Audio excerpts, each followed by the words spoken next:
marami ho nagsasabi, I don't know kung ito po ay lingid sa kaalaman ng ating mga kababayan na meron pong golden visa na hawak po itong si Zaldico. Ibig sabihin, bukod sa Philippine passport, may hawak po siyang ibang dokumento na magpapatunay na siya po ay naninirahan po sa isang bansa, abroad, sa Europa.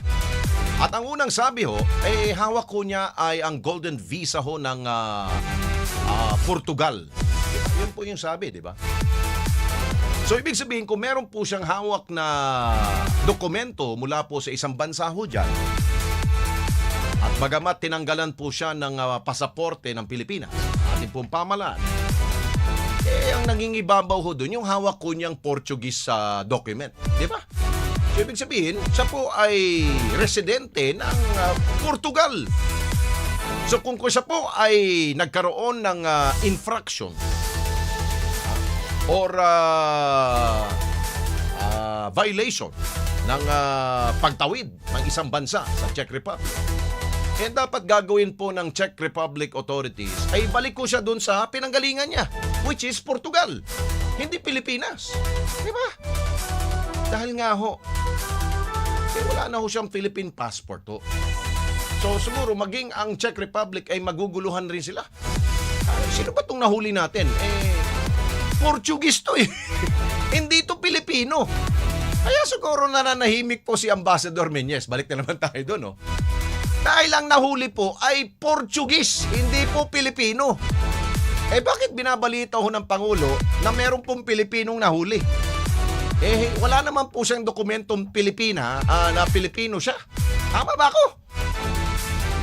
Nagkakaintindihan ba tayo? Kaya siguro ho, mahirap po siyang pauwiin ho dito. Kaya siguro ang Pangulo ay umaasa na yung pong dadalhin po niyang mga high-level coordination team, magagawan ho ng paraan. Mahihilo to nila. Na dahil wala na pong dokumentong hawak itong si Zaldico na Philippine document, parang mahirap para ho siya pauwiin po dito sa Pilipinas. Baka pwede po siyang i-hand over doon po sa Portugal. Di ba? Kaya doon po tumatagal. Kung inanunsyo po niya po itong Biyernes, nagsalita na naman siya ngayon pong Lunes, Pangulo, dapat pa maaga pa lamang nandito na ho yung sinasabi ho niyang nadakip na Pilipino. Pero bakit po tumatagal, Mr. President? Baka meron pong mga technicalities, meron pong problema. At para hindi ho tayo mapahiya, ito yung pananalita na kayo po ay may matinding gagawing koordinasyon sa otoridad po dyan sa Czech Republic. Yan po yung pag-aanalisa ho natin. Hindi ho maiiwasan dahil nga kung ang otoridad ho natin sa Pilipinas, kung meron ho tayong magandang relasyon sa Czech Republic, ura-urada po baka siguro kung Biyernes ho inanunsyo ng Pangulo, baka nung Sunday or Saturday or Sunday, nandito na ho yan si Zaldico. Di ba? Kung ganun po siya kaimportanteng taong dapat managot at kailangan makauwi ho dito para harapin po niya ang kanya pong kinakaharap na kaso, hindi na ho dapat ho yan pinapatagal. Di ba? Kami ho, Mr. President, kami po'y nag-aantabay na rin po kung ano po ang kanya pong isisiwalat.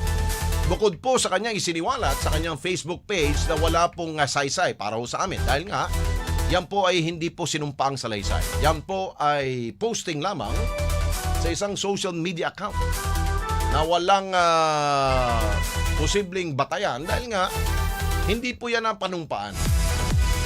Baka nga sabihin baka AI nga yung nagsalita doon Di ba? Pero kapag yan po ay pirmado, pinanumpaan,